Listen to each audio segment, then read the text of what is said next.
Bonjour, je me présente et je vais vous parler de mon harcèlement scolaire. Je me faisais insulter.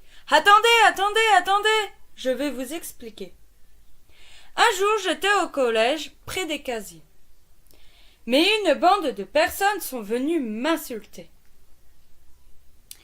En gros, ça se passait tous les jours, mais une fois a été plus grave. Car on m'a lancé de la nourriture à la cantine. Et cela tous les jours. Mais un jour, on m'a dit d'aller voir la CPE du collège pour en parler. Donc, je lui ai tout raconté. Bien évidemment, elle m'a dit qu'elle allait punir les élèves, qu'elle allait faire en sorte d'aller mieux. Quelques jours plus tard, tous ceux qui me harcelaient ont été bien évidemment punis, ou, plus grave pour eux, carrément virés du collège. Ouais, quel bon débarras pour moi. Et puis moi, qu'est-ce que je me sentais mieux. Et maintenant, je suis libérée de ça. Et j'en suis bien contente. Donc merci à tous mes amis qui m'ont aidé ce jour-là. Je leur donne une fière chandelle.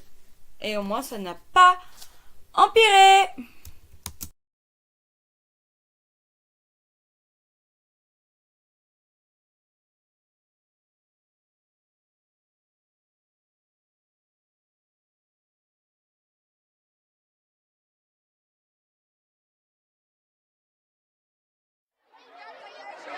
Une cour de récréation comme les autres, avec ses disputes et ses petites bagarres qui cachent parfois des dangers plus sournois. Dans toutes les écoles de France, des élèves sont martyrisés tous les jours par leurs camarades. Ils sont victimes de harcèlement collectif. Un enfant sur 10 est concerné par le harcèlement dans la cour de son établissement scolaire en France. Un rapport qui fait état d'une augmentation inquiétante du nombre de cas de violence à l'école. Petite Émilie, 6 ans et demi, est l'unique fille d'une famille reconstruite. Une mère pour qui elle est toute sa vie, et un beau-père qui l'aime comme si elle était de lui. Si gentille, si belle, des yeux qu'on sorcelle. Pour ceux de sa mère, elle en était la prunelle. Il ne pouvait pas vivre l'une sans elle. Leur relation était devenue plus que fusionnelle.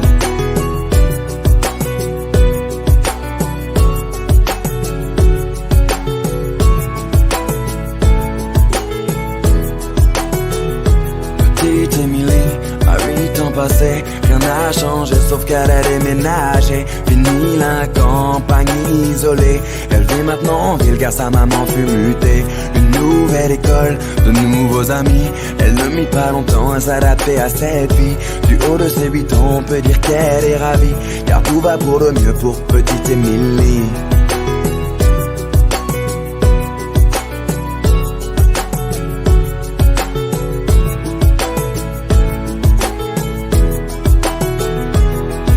Émilie, à 10 ans, était devenue une petite fille comblée. On peut dire que l'école lui plaisait. Bonne élève pour maman, elle en était une fierté.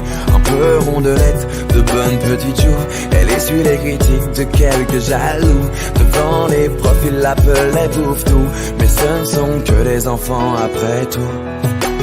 Depuis quelque temps, une nouvelle forme de violence se développe sur les réseaux sociaux. Elles prennent différentes formes, elles peuvent prendre la forme de châtiment corporel, mais elles peuvent aussi prendre une forme plus insidieuse, qui est tout ce qui est la violence plus psychologique. Petite Émilie, à 12 ans maintenant, adolescente enfermée aux grandes dames de maman. Fini le joli visage souriant, c'est une petite fille maussade qu'elle est devenue à présent. Faut dire qu'au collège, tout avait changé. Trop d'élèves ne faisaient que de se moquer. Partout elle se sentait rejetée, tantôt frappée, tantôt injuriée. Elle se demandait comment faire face. Elle était devenue le souffle-douleur de la classe. Sur les réseaux sociaux, il l'appelait la dégueulasse. Des photos d'elle tournées montrant son ventre qui dépasse. Ne sachant pas comment faire ni comment réagir à cet enfer. Par honte et ne voulant pas affoler sa mère, petite Émilie décida de se taire.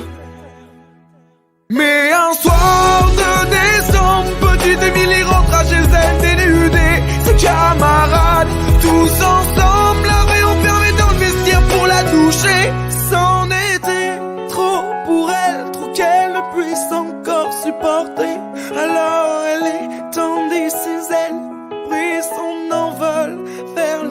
vrai.